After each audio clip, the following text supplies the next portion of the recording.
तुमने देखा सीता, सब सेविकाओं ने तुम्हें प्रणाम किया। सब जानती हैं कि तुम लंका की होने वाली महारानी हो।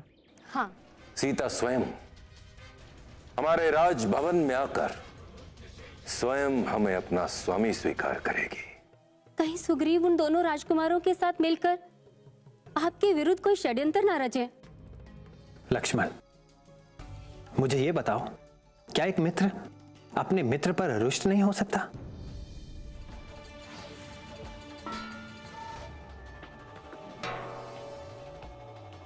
भैया, महाराज सुग्रीव ये जानते हैं कि बाली के साथ जो भी योद्धा युद्ध करता है उसका आधा बल बाली के पास चला जाता है, और फिर भी वो युद्ध कर रहे हैं आपके आश्रय पर। भैया अपना बाण चलाइए, चलाइए अपना बाण भैया। परंतु मेरी समझ में नहीं आ रहा कि मैं लक्ष्य किस पर साधूं। इनमें से सुग्रीव कौन है और बाली कौन है?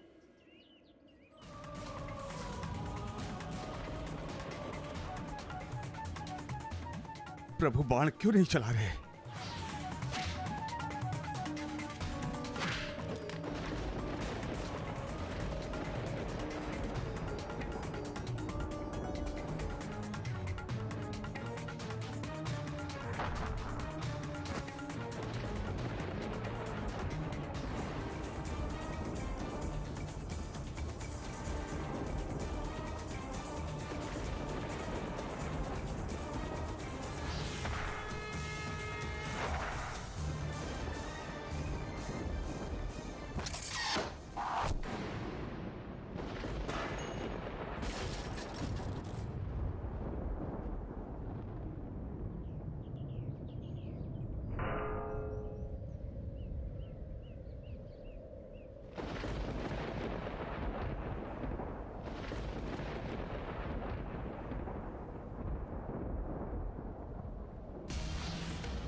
पिताश्री,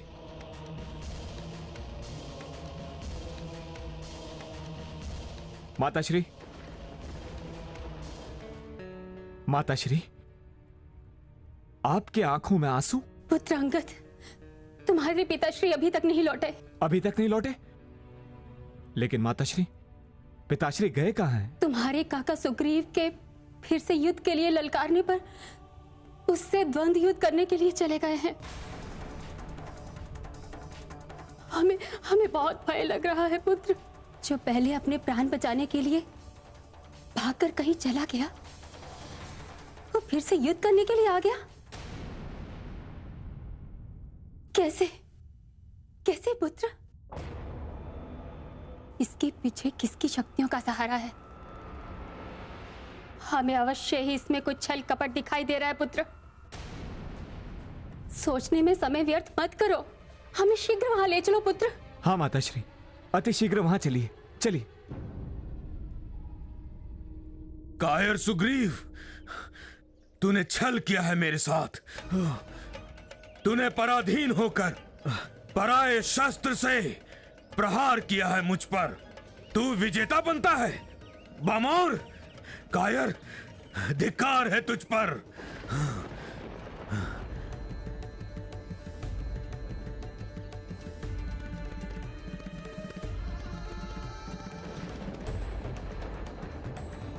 हे धनुषधारी मर्यादा पुरुषोत्तम श्री राम, मुझे केवल इतना बता दो कि आपने मेरे ऊपर प्रहार क्यों किया? इस प्रकार प्रहार करना वीरों का काम नहीं है, यह तो कायरों का काम है। राम, बोलो, उत्तर दो। हनुमान, इनका बाण निकाल दो। जो आज्ञा प्रभु।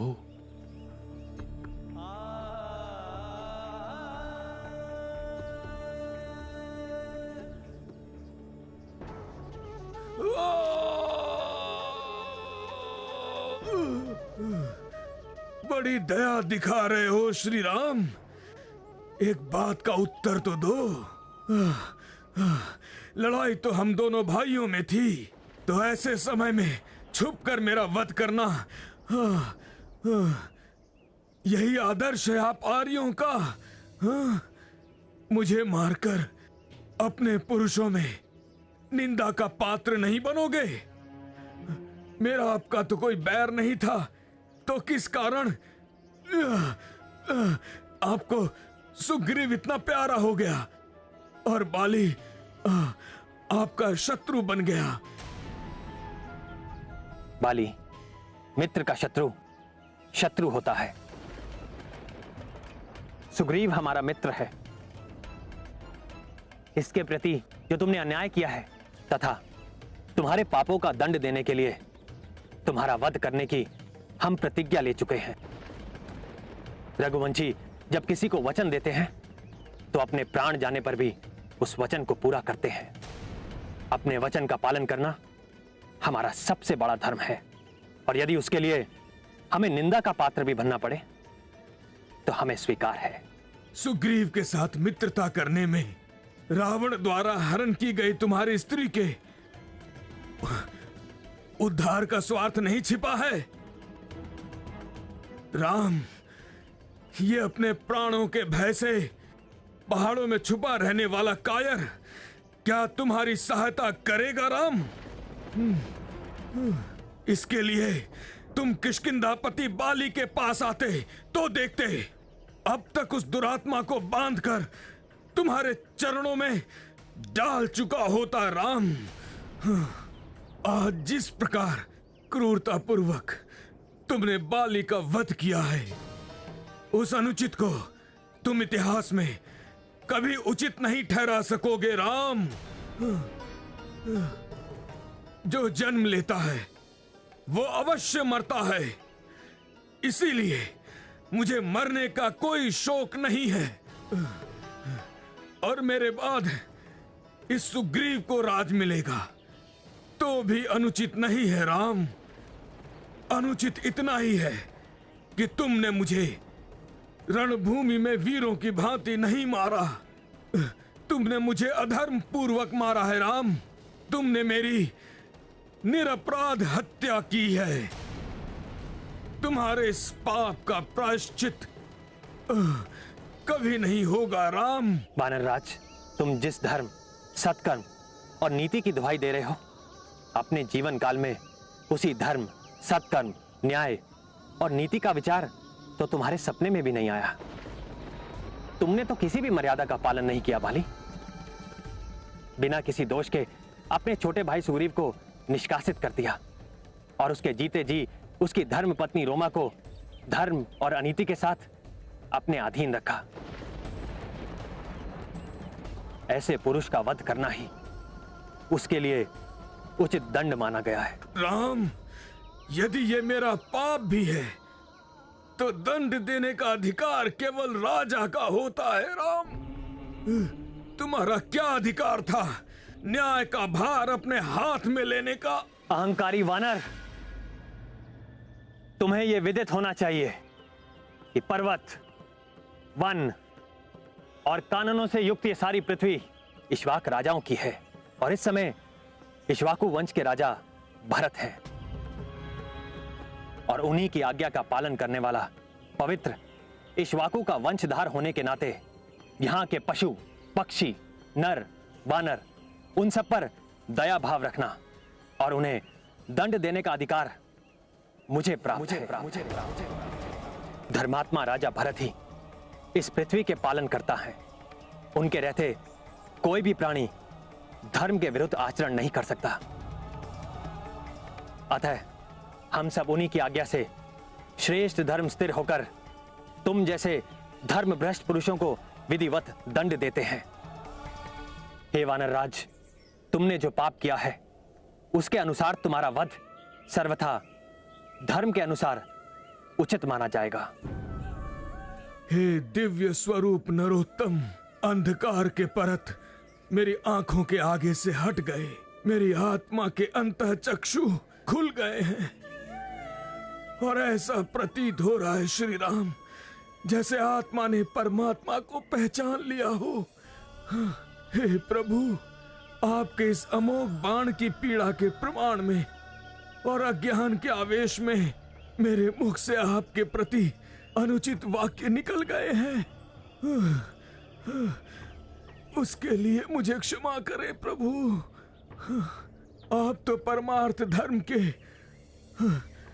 ज्ञाता हैं और मैं अधर्मियों में अग्रणीय हूं। हे कृपा सिंधु, मेरे मुझे अचेत करने वाले हैं।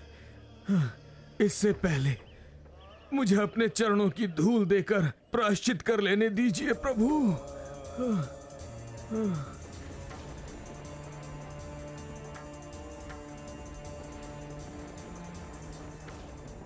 नहीं नहीं, हे वानरराज, प्रायश्चित तो तुम्हारा दंड पाने से ही हो गया।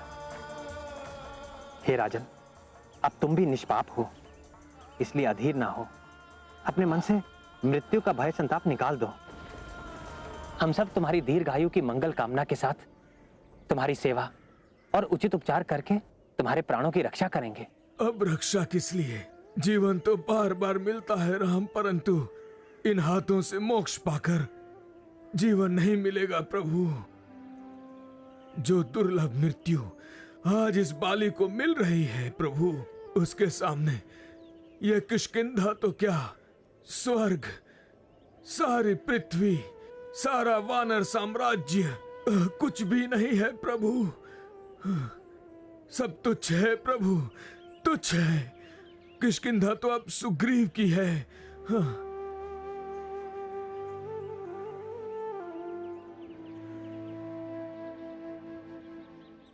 मुझे क्षमा कर दो, मैं पापी हूं भैया। किष्किंधा पति तो आप ही रहेंगे। मुझे कभी किष्किंधा का राज्य अभीष्ट नहीं था। मुझे तो आपका प्रेम चाहिए भैया। सुग्रीव, मेरी चेतना विलुप्त हो रही है। हम सब चाहते हैं कि महाराज सुग्रीव का राज्याभिषेक आप करें। मैं क्षमा चाहता हूं रीछराज, मैं वचनबद्ध हूं। स्वामी! पिताश्री! स्वामी! स्वामी, ये आपको क्या हो गया? तारा, धीरज रखो और देखो, तुम्हारे समक्ष तीनों लोकों के स्वामी विराजमान हैं। नहीं स्वामी, हम किसी को नहीं देखेंगे। हमारे त्रिलोक तो आप हैं स्वामी। स्वामी, किष्किंधा के राजभवन में चलिए, चलिए स्वामी, चलिए। कुछ क्षण, कुछ पल, कुछ श्वास शेष है तारा। फिर चाहे जहां ले जाकर प्रतिष्ठित कर देना। नहीं, ये नहीं हो सकता। आप हमें छोड़ के नहीं जा सकते पिताश्री। अंगद, अकेले आना, अकेले जाना, यही सृष्टि का सत्य है पुत्र। तारा, तुम्हारा मेरा साथ यही तक था। नहीं स्वामी, जीवन की अंतिम छोर तक, सुख में, दुख में, जीवन में, मरण में, कहीं भी हम आपके बिना नहीं रह सकते। आप जहां, हम वहां।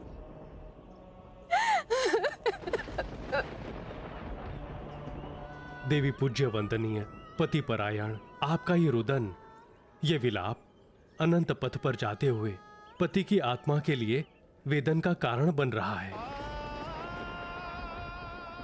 शांति से प्राण त्याग करने दीजिए अपने प्राणधर को। नहीं स्वामी। हे राम, हे राम, हे राम। पिताश्री! पिताश्री! पिताश्री! देवी तारा, एक शूरवीर पुरुष की पत्नी को यह प्रलाप और संताप शोभा नहीं देता। देवी तारा, यदि तुम इस शरीर के अंदर अदृश्य जीवात्मा को अपना पति मानती हो, तो वो अमर है, अविनाशी है। उसे सदा अपने साथ अनुभव करो, उसका शोक ना करो देवी तारा।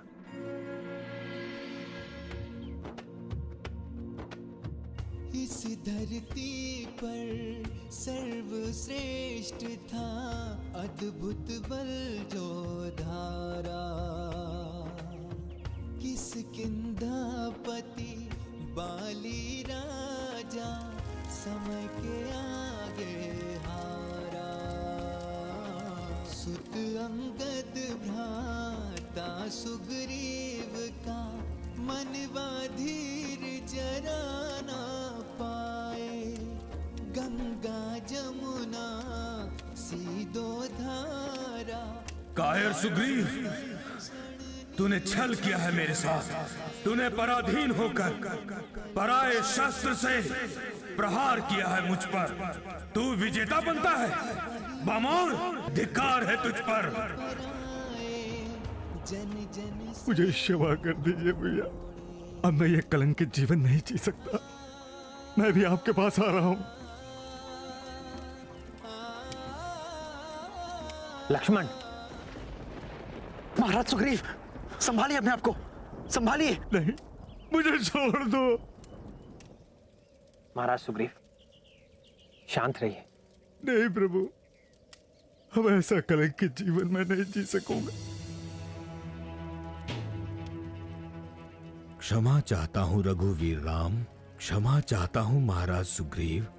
इस शोकमयी वातावरण में राजनीति की बात करना उचित नहीं है, परंतु मैं विवश हूं, क्योंकि इस क्षण से किष्किंधा का सिंहासन खाली हुआ है। राजा ना होने के कारण किष्किंधा में आपात स्थिति उत्पन्न होने की शंका मन को त्रस्त कर रही है। हे प्रभु, आप महाराज सुग्रीव से कहें कि वो राज्य भार संभालते हुए किष्किंधा का राज्य सिंहासन ग्रहण करें। महाराज सुग्रीव, अब और कुछ ना सोचिए। प्रजा और राज्य के हित के लिए किष्किंधा का राज सिंहासन संभालिए। जैसे आपकी इच्छा प्रभु। वानर राज सुग्रीव के राज्य अभिषेक की तैयारी आरंभ की जाए।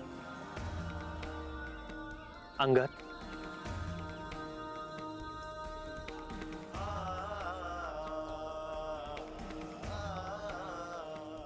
साथ ही बाली पुत्र अंगद का भी युवराज अभिषेक होगा।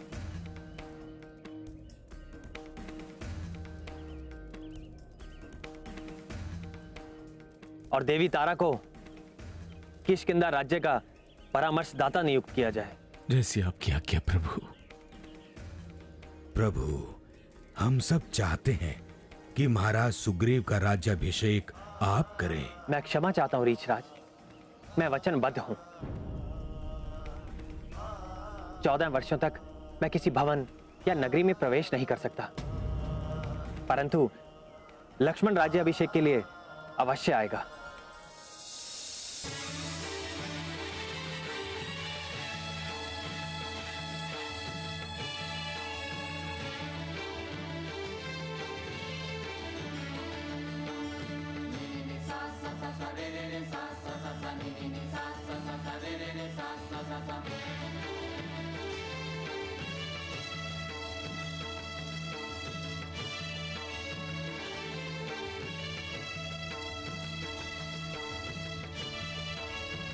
अंगद,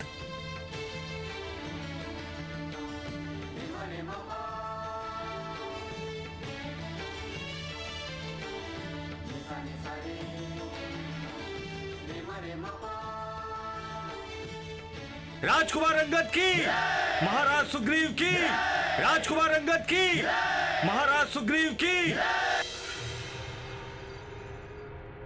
क्या कहा तुमने गुप्तचर? किष्किंधा नरेश बाली का दशरथी राम ने वध कर दिया है लंकेश,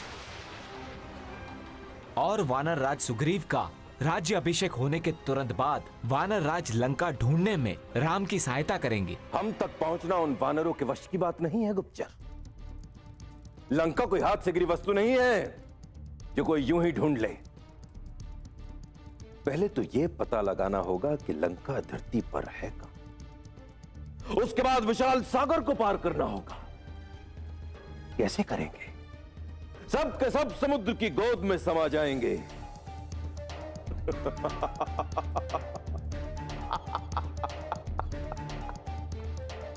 लंका ढूंढते ढूंढते महाराज सुग्रीव और उनकी वानर सेना मृत्युलोक पहुंच जाएगी। मृत्युलोक पहुंच जाएगी। और अगर किसी अतुल्य सामर्थ्यशाली वानर ने साहस करके छलांग लगा भी दी समुद्र में, तो भी वो अपने अगले ही जन्म में हम तक पहुंच पाएगा।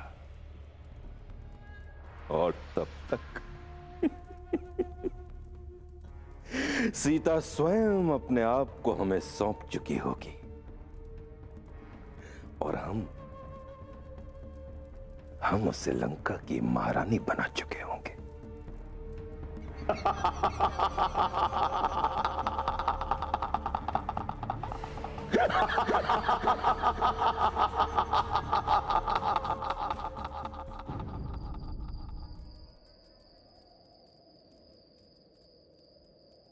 मैं तुमसे क्षमा मांगने आई हूं सीता।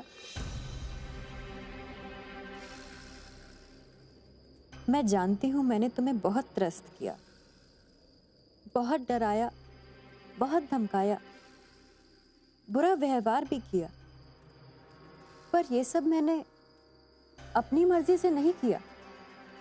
मैं तो लंकेश के आदेश का पालन कर रही थी, नहीं तो मुझे मृत्यु दंड मिल जाता।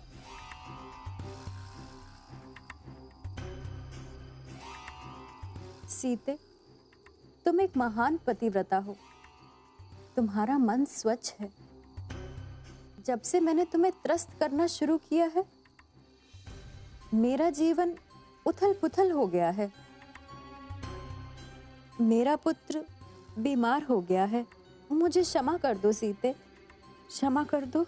यदि तुम मेरे पुत्र के लिए प्रार्थना करोगी, उसे मन से आशीर्वाद दोगी, तो वो स्वस्थ हो जाएगा।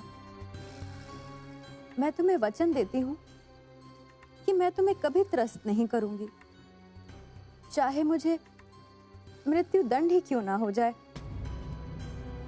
देखो सीता को कैसे भ्रमित कर रही है ये कृतिका। ये माँ नहीं बन पाई तो बच्चा कहाँ से आएगा? ये तुम क्या कर रही हो? एक पतिव्रता के चरणों में शीश झुका रही हूँ, जिससे मेरा जीवन। उठ जाओ, सब ठीक हो जाएगा। जो कुछ भी हुआ उसे भूल जाओ। जाओ और अपने पुत्र का ध्यान रखो।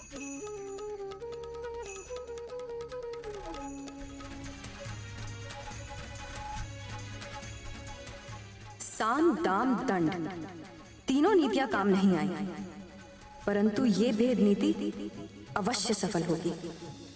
अब धीरे धीरे मैं राम और सीता का परस्पर प्रेम घृणा और अविश्वास में बदल दूंगी।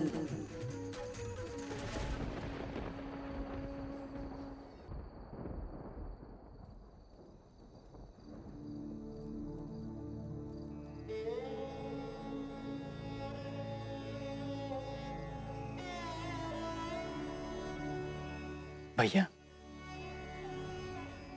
क्या सोच रहे हैं? लक्ष्मण, तुम्हारी भाभी के बारे में सोच रहा हूं। कब से आस लगाई बैठी है कि मैं उसे जल्द ही रावण से मुक्त कराऊंगा, परंतु इतने दिन बीत गए हैं, हमें तो अब तक यह भी ज्ञात नहीं हुआ कि वो रावण रहता कहां है। भैया अब तो शीघ्र ही ज्ञात हो जाएगा। आपने अपना वचन जो पूर्ण कर लिया है, महाराज सुग्रीव को उनका राज्य और उनकी भार्या दोनों ही मिल चुके हैं। अब वो सीता भाभी को ढूंढने में हमारी सहायता करने के लिए वचनबद्ध हैं। भैया लक्ष्मण, मैं भी विवाह के समय सीता को दिए हुए वचनों से वचनबद्ध हूं कि मैं उसकी रक्षा करूंगा, हर दुख में हर कष्ट में उसका साथ दूंगा। लक्ष्मण, कहीं ऐसा तो नहीं कि सीता का मुझ पर से विश्वास उठ जाएगा? नहीं भैया, ऐसा कैसे हो सकता है? भाभी को आप पर पूर्ण विश्वास है। कभी कभी मुझे ऐसा लगता है कि हम दिशाहीन होकर भटक रहे हैं। दिशाहीन? कैसे भैया? कबड़ ने हमसे कहा था कि हमें माता शबरी से मिलना चाहिए, सो हम मिले। माता शबरी ने हमसे कहा कि हमें महाराज सुग्रीव से भेंट करनी चाहिए, और इस समय महाराज सुग्रीव हमारे साथ है। भैया, इसका अर्थ क्या हुआ? हम दिशाहीन नहीं है, हम तो उचित मार्ग पर हैं। तो फिर मुझे ऐसा क्यों लग रहा है लक्ष्मण कि सीता मुझसे दूर होती जा रही है? ऐसा क्यों लग रहा है कि मैं अब सीता को कभी नहीं मिल पाऊंगा? क्यों ऐसा लग रहा है कि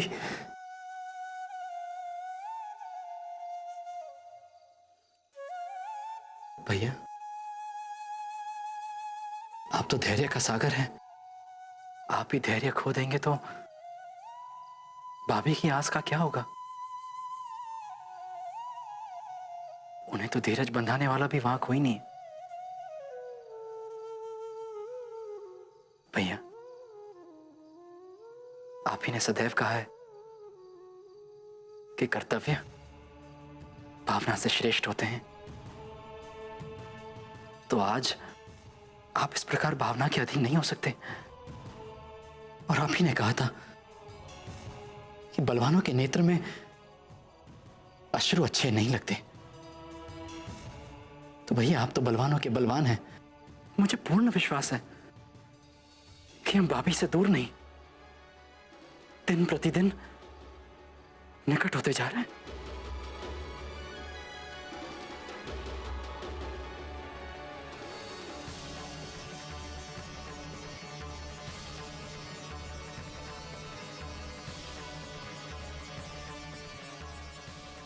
लक्ष्मण,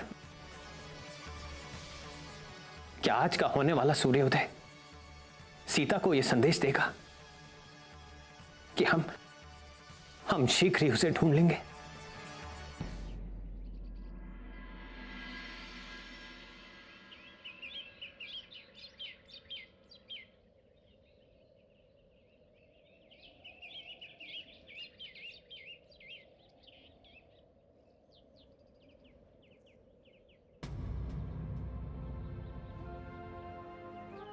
क्या हुआ?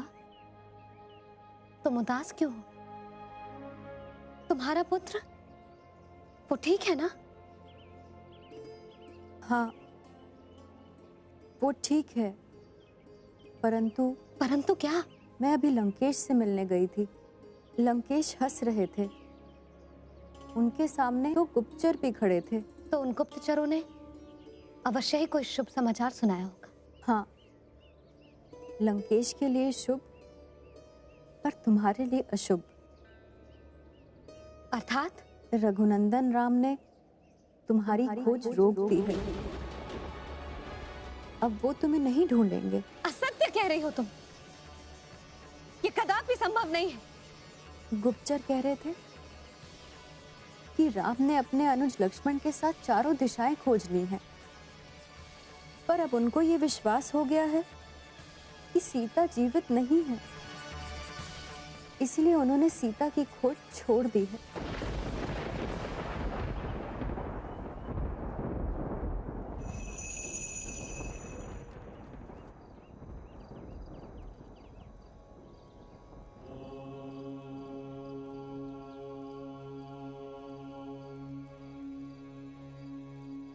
क्या रघुनंदन ने हमारी खोज बंद कर दी?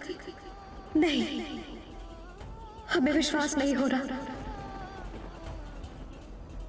आपने तो कहा था प्रभु कि लोग, समाज आपको सीता का राम, सीता राम के नाम से जानेगा। फिर ऐसा क्या हुआ जो आप अपनी सीता को छोड़कर चले गए? यदि ये सत्य हुआ तो आपकी सीता क्षण भर के लिए भी जीवित रहना नहीं चाहेगी।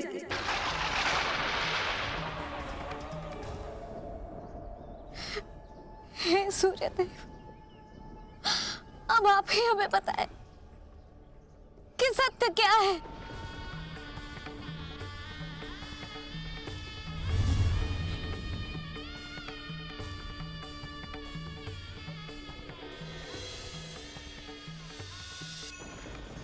स्वामी,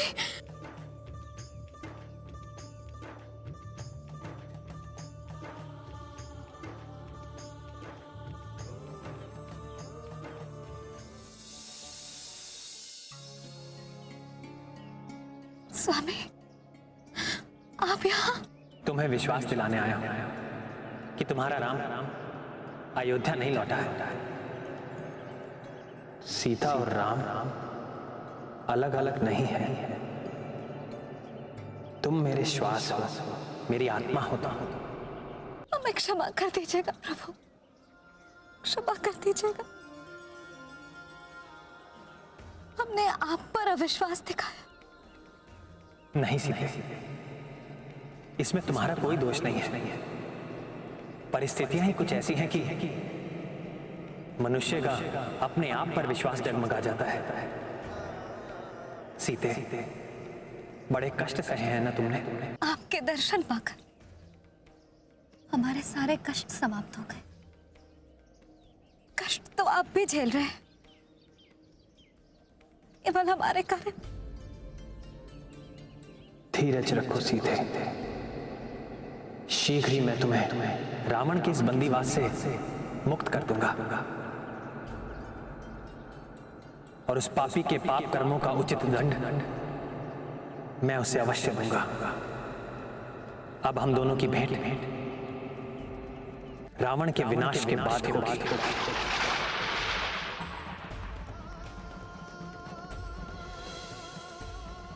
रघुनाथ, तुम अभी तक राम के बारे में सोच रही हो सीते? राम तो लक्ष्मण के साथ अयोध्या के मार्ग पर गए हैं और उन्हें अयोध्या का राज सिंहासन तुमसे अधिक प्रिय है। सुखी होना चाहती हो तो जितना शीघ्र हो सके राम को भूल जाओ। रघुवीर तो हमारे श्वासों में बसे। जिस क्षण उन्हें भूलूंगी उसी क्षण हमारी मृत्यु हो जाएगी। तुम्हें कुछ नहीं होगा। तुम्हारा प्रारब्ध लंका से जुड़ा है और तुम अपनी अंतिम श्वास तक लंका की महारानी बनकर जीने वाली हो। तो शीघ्र ही अपना निर्णय लेकर लंका का वैभव और लंकेश को स्वीकार करें। बस कृतिका, बस। तुम्हारे विचार और तुम्हारी सोच दोनों ही भ्रष्ट हैं। हम तुम्हारी राजनीति समझ चुके हैं। ध्यान से सुनो, हमारे मन में केवल हमारे रघुवीर की मूर्ति बसी है। जाओ जाओ और अपने राजा से कह दो कि वो अपने 10 शीश की रक्षा करे, क्योंकि हमारे रघुवीर लंका की ही ओर अग्रसर है। वे आएंगे, शीघ्र ही आएंगे।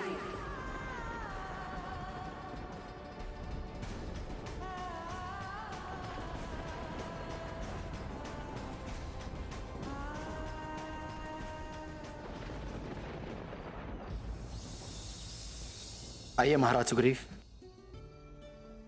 आइए महाराज, आइए, आपका स्वागत है।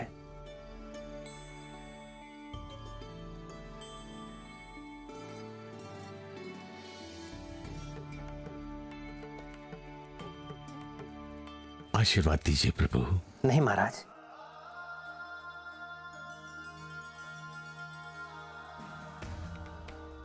मेरा आशीर्वाद सदा आपके साथ है महाराज। मैं प्रसन्न हूं कि मैंने अपना दिया हुआ वचन पूरा किया। महाराज सुग्रीव, अब आपका अपना वचन पालन करने का समय आ गया है।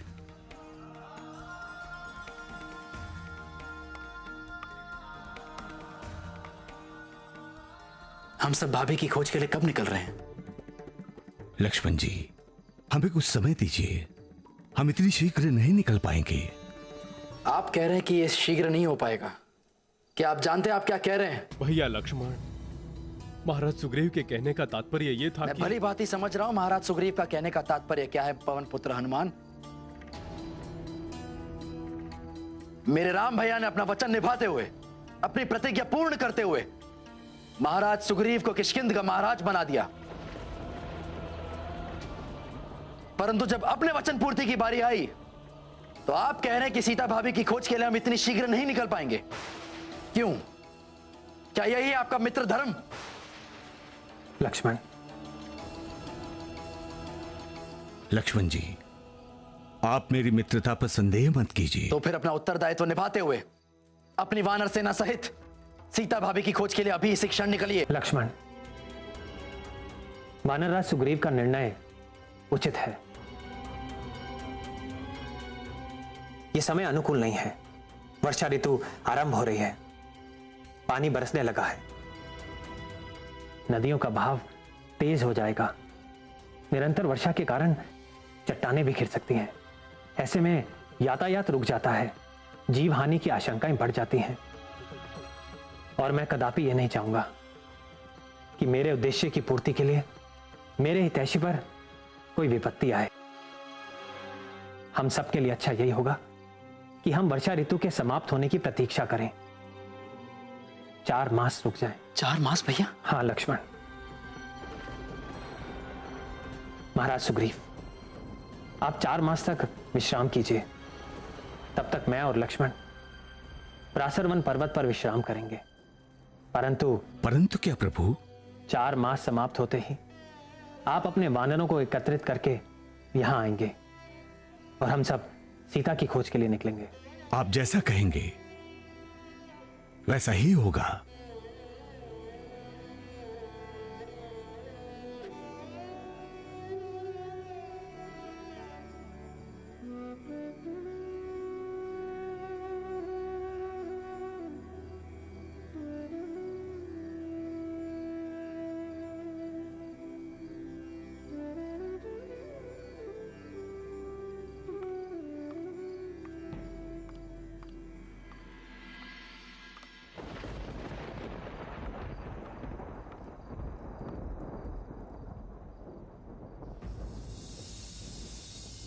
तुमने हमें निराश किया है कृतिका। लंकेश, मैंने आपकी आज्ञा मान साम, दाम, दंड अथवा भेद चारों नीतियां अपनाई, परंतु असफल नहीं तुम। लंकेश को पराजितों का साथ पसंद नहीं। चली जाओ, चली जाओ यहां से।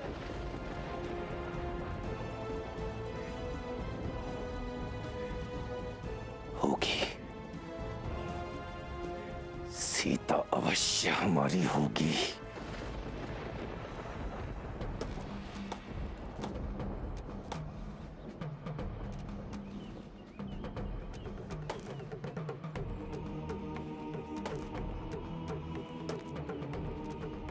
लक्ष्मण, अभी तक क्रोधित हो मुझ पर?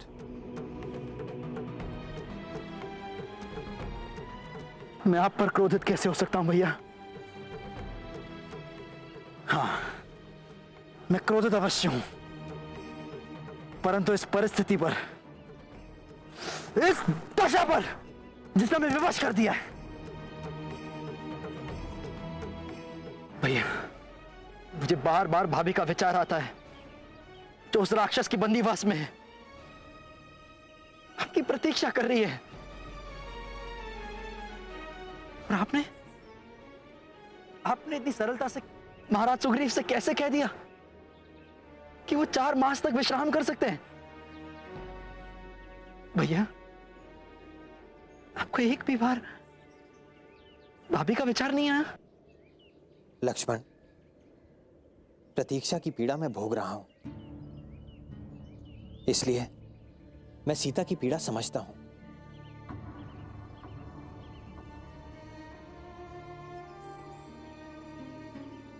सत्य कहूं लक्ष्मण, तो सीता मेरी हर सांस में विद्यमान है।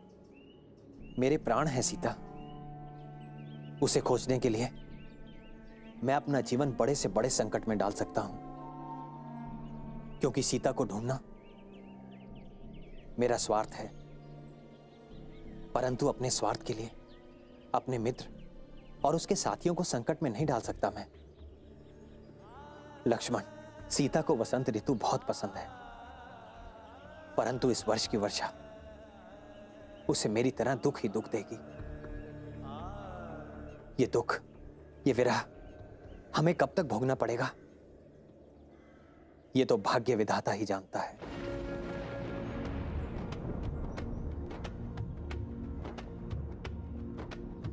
व्याकुल सीता राम सुधी में पल क्षण नीर बहाए, कहे ये गगन के चंद्रमा से राम अजहु न आए।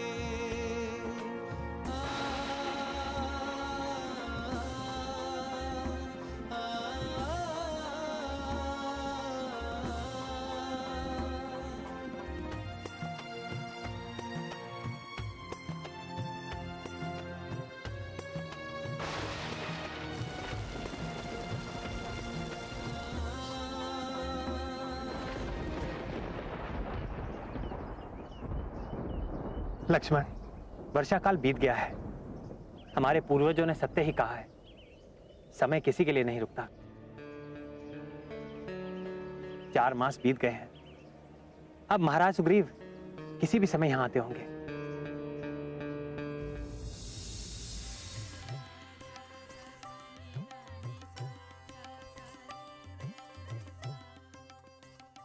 रोमा, इन नर्तकियों को हमारे महल की सर्वोत्तम मोती भेंट कीजिए। आप हमारा कल भी मनोविनोद करने आएंगी।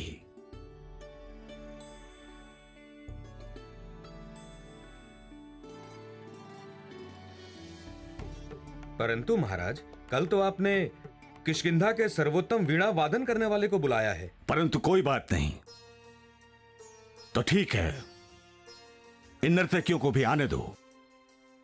कल प्रातः से सायं तक, रात्रि से प्रातः तक हमारे महल में उत्सव चलता रहना चाहिए। क्षमा चाहता हूं महाराज, परंतु हम सब आपके ध्यान में ये लाना चाहते हैं। नहीं नील, आज हम बहुत थक गए हैं, कल वार्तालाप करते हैं। परंतु महाराज, हनुमान जी ने संदेश भेजा है। हनुमान को कह दो, फिर किसी दिन वार्तालाप करते हैं।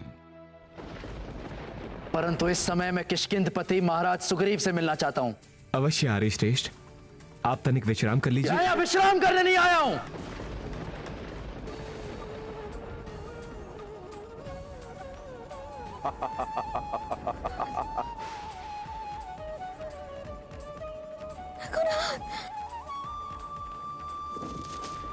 रघुनाथ।